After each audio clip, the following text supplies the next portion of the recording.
पंचायत चुनाव के नतीजे आने के बाद बीजेपी प्रदेश अध्यक्ष महेंद्र भट्ट ने दावा किया है कि 80% ग्राम प्रधान बीजेपी समर्थित प्रत्याशी जीते हैं। क्षेत्र पंचायत सदस्य और जिला पंचायत सदस्य भी ज्यादातर सीटों पर बीजेपी समर्थित प्रत्याशी ही जीते हैं।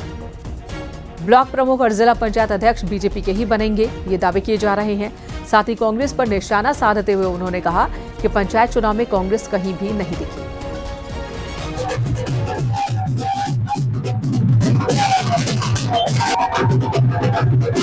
ग्राम पंचायतों में तो मुझे लगता है कि 80% ज्यादा ग्राम प्रधान भारतीय जनता पार्टी की जीत कर आए हैं और आपके चैनल में चलाया, बहुत से चैनलों ने उसको दिखाया भी है। इसी प्रकार क्षेत्र पंचायत की दृष्टि से भी हमारे बड़ी संख्या कार्यकर्ता जीते हैं। जिला पंचायत का अभी तक के जो परिणाम आए हैं उन परिणामों में भारतीय जनता पार्टी एक प्रकार से मैं कहता हूँ कांग्रेस तो कहीं आई ही नहीं, तो एक लहर पूरे प्रदेश के अंदर भारतीय जनता पार्टी पक्ष में थी। और अब हम ब्लॉक प्रमुख के चुनाव की ओर बढ़ रहे हैं, जिला पंचायत के अध्यक्ष की ओर बढ़ रहे हैं और मैं आपको विश्वासपूर्वक कह सकता हूं कि सभी ब्लॉक प्रमुख में और जिला पंचायत में भारतीय जनता पार्टी की जीत आपके सामने होगी। पंचायत चुनाव के नतीजों ने कांग्रेस को भी खुश किया है। देहरादून में कांग्रेस दफ्तर में जश्न मनाया गया।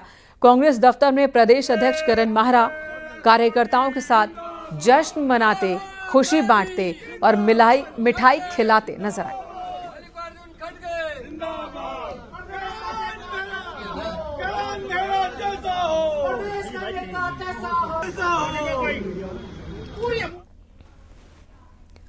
पंचायत चुनाव के रिजल्ट को लेकर कांग्रेस प्रदेश अध्यक्ष करण माहरा काफी खुश दिखे। उन्होंने कहा कि बीजेपी चुनाव आयोग ने काफी कोशिश की, लेकिन बावजूद इसके कांग्रेस ने अच्छी जीत हासिल की है।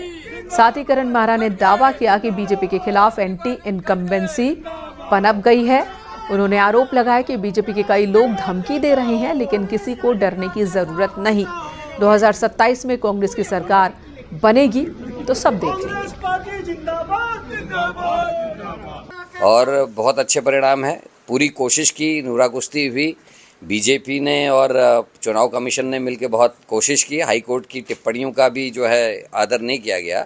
उस हिसाब से मैं देख रहा हूँ बहुत अच्छे रिजल्ट्स हैं और कांग्रेस के समर्थित उम्मीदवार खासी संख्या में जीत के आए हैं और कई लोग जो हमने प्लानिंग के तहत जिनको टिकट नहीं भी दिया था वो लोग भी जीत के आए हैं। निश्चित ही एंटी इनकम्बेंसी पनपी है और मैं आपके माध्यम से अपने साथियों से भी कहना चाहता हूँ, कोई कितना दबाव में ले, डरने की जरूरत नहीं। 1-1.5 साल तो कोर्ट से भी खिंच जाता है, उसके बाद 27 में सरकार आएगी, फिर देखेंगे। इधर पंचायत चुनाव के नतीजों को लेकर कांग्रेस नेता हरीश रावत ने उत्तराखंड के मतदाताओं को धन्यवाद दिया और कहा कि धन्यवाद ग्रामीण उत्तराखंड, आपने कांग्रेस को प्यार दिया। साथ ही हरीश रावत ने बीजेपी पर निशाना साधा, कहा कि जनता ने बीजेपी को लगभग रिजेक्ट कर दिया है क्योंकि कई क्षेत्रों में बीजेपी के विधायकों के रिश्तेदार और उनके खास लोग भी चुनाव हार गए।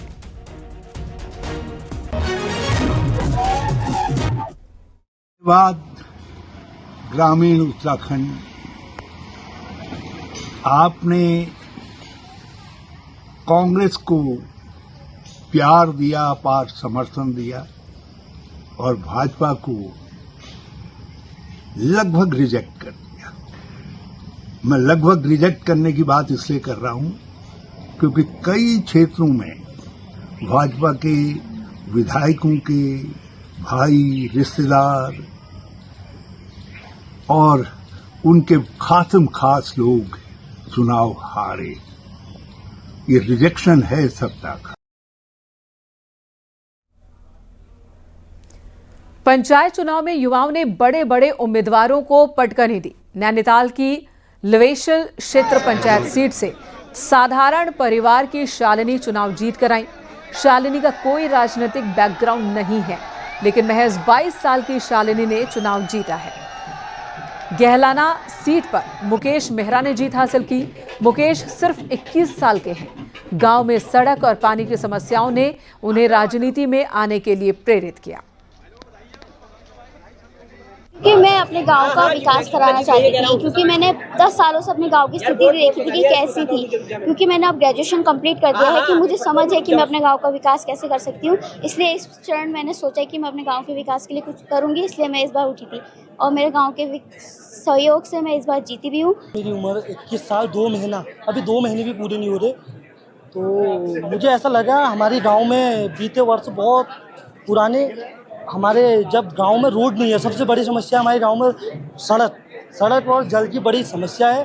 जब हमारे गांव में कोई रात को हादसा होता है तो ऊपर लाते लाते इंसान की मौत हो जाती है।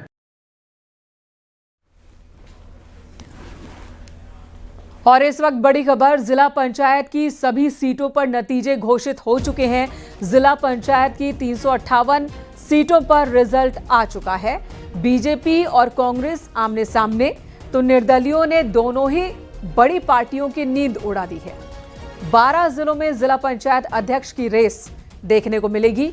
कई जिलों में चाबी निर्दलियों के हाथ में है। जी हां, कई जिले ऐसे हैं, लगभग 12 जिले ऐसे हैं जहां पर बीजेपी समर्थित या फिर कांग्रेस समर्थित सदस्य इतनी संख्या में नहीं है कि जिला पंचायत अध्यक्ष को चुनना आसान होगा, बल्कि यहां रेस देखने को मिलेगी।